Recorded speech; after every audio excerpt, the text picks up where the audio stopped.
दोस्तों एक सच्ची घटना।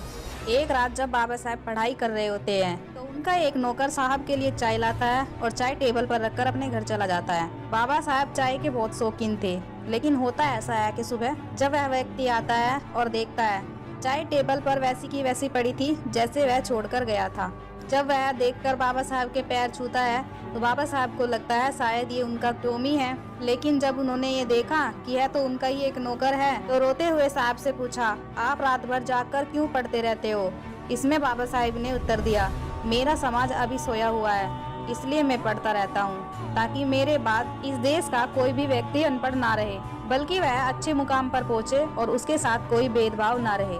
डॉक्टर भीमराव अंबेडकर की कुछ खास बातें जो आपको जरूर पता होनी चाहिए। दोस्तों, बाबा साहब दुनिया के इकलौते ऐसे नेता है जिन्होंने पानी पीने के लिए सत्याग्रह किया था। दुनिया में सबसे ज्यादा किताबें और गीत जिस नेता पर लिखे गई है वो बाबा साहब है। और रिजर्व बैंक ऑफ इंडिया की स्थापना बाबा साहब द्वारा लिखी गई किताब द प्रॉब्लम ऑफ द रुपये के बेस पर की गई है। और भारत के झंडे पर अशोक चक्र लगाने का श्रेय भी उनको ही जाता है। और उनकी लिखी एक और किताब waiting for a visa Columbia University के सिलेबस में शामिल है। और उनकी निजी लाइब्रेरी में 50,000 से ज़्यादा किताबें थी, जो दुनिया की सबसे बड़ी निजी लाइब्रेरी थी।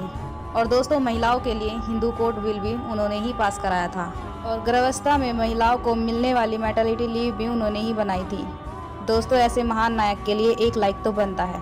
दोस्तों, बाबा साहब कहते थे जीवन लंबा होने के बजाय महान होना चाहिए। उन्होंने कहा था भारत की सभी महिलाओं को बराबर का अधिकार मिलना चाहिए, उन्हें मतदान करने का भी अधिकार मिलना चाहिए और अपने पिता की संपत्ति पर उसका भी हक उतना ही होगा जितना कि एक पुत्र का होता है। फिर बाबा साहब को ये करने का मौका मिला और फिर बाबा साहब ने भारतीय संविधान लिखा और संविधान में सभी महिलाओं को बराबर का हक देकर उन्होंने यह साबित कर दिया कि वे एक महान पुरुष है और उनका जीवन महान है।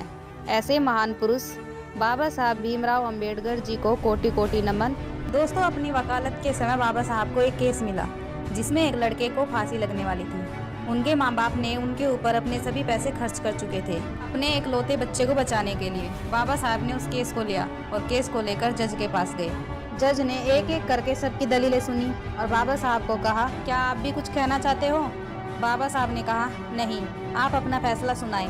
वहाँ पर बैठे सभी लोग दंग रह गए और बाबा साहब को देखने लगे। इसके बाद जज ने उसे फांसी की सजा सुना दी गई। इसके बाद उस लड़के के माँ बाप बहुत परेशान हो रहे थे कि अब मेरे बेटे को फांसी पर चढ़ा दिया जाएगा। लेकिन जैसे ही लड़के के गले में फांसी का फंदा डाल दिया जाता है तभी बाबा साहब कहते हैं, बस करो। फिर जज से बाबा साहब ने कहा कि आपने सिर्फ इस लड़के को फांसी की सजा सुनाई थी, सजाए मौत नहीं। ठीक उसके बाद आप जब किसी को फांसी देनी होती तो जज सजाए मौत देता है। दुनिया के श्रेष्ठ स्कॉलर मिस्टर जॉन गुंथर ने अपनी बुक इनसाइड एशिया में लिखा है, डॉक्टर अंबेडकर का पुस्तकालय संसार में निजी पुस्तकालय में सबसे बड़ा है। उन्होंने ये भी लिखा कि लोग रहने के लिए मकान बनाते हैं, लेकिन डॉक्टर अंबेडकर ने पुस्तकों के लिए राजगृह बनवाया। सन 1938 में उनके पुस्तकालय में लगभग 8,000 किताबें थी। पुस्तकों की संख्या धीरे धीरे बढ़ती गई। 1956 में बाबा साहब के परिनिर्वाण के समय उनके निजी पुस्तकालय में 50,000 से ज्यादा किताबें थी। एक बात और, अंग्रेज इन्हें चलती फिरती यूनिवर्सिटी कहते थे। यदि 500 सनातन एक तरफ हो तब भी डॉक्टर भीमराव अंबेडकर के ज्ञान का मुकाबला नहीं कर पाएंगे। सोचो, ऐसे थे हमारे बाबा साहब भीमराव अंबेडकर। अंबेडकर अपने जमाने में भारत के संभवतः सबसे पढ़े लिखे इंसान थे। उन्होंने मुंबई के मशहूर एल्फिंस्टन कॉलेज से बीए की डिग्री प्राप्त की थी। उन्होंने कोलंबिया विश्वविद्यालय और लंदन ऑफ स्कूल इकोनॉमिक्स से उन्होंने पीएचडी की डिग्री प्राप्त की थी। शुरू से ही वह पढ़ने, बागवानी करने और कुत्ते पालने के शौकीन थे। बाबा साहब ने बचपन से ही अछूत होने के कारण बहुत बेइज्जती व अपमान सहा है, इसलिए वह जीवन भर संघर्ष करते रहे और अपने समाज के लिए ही नहीं बल्कि इस देश के लिए भारत का संविधान बनाकर दे गए। दोस्तों, आपने कहीं ना कहीं ये बात जरूर सुनी होगी कि बाबा साहब को 9 भाषाओं का ज्ञान था। क्या आपको पता है कि वो 9 भाषा कौन कौन सी थी? अगर आप नहीं जानते तो कोई बात नहीं, जानते हैं इस वीडियो में। 9 भाषाओं में पहली भाषा है मराठी, जो बाबा साहब की मातृभाषा थी।